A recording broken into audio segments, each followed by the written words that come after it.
In this tutorial, I'm just going to follow up on my previous rewarded ads implementation. So I had some users emailing me, asking me where do they put the reward.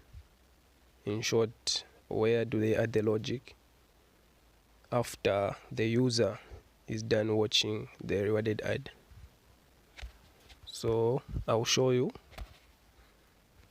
So you can put your logic on rewarded video ad listener reward item. So our reward item will be after that. So everything that comes here is what happens after the video is done playing. So in this example, I add some data to my database after the reward video is complete.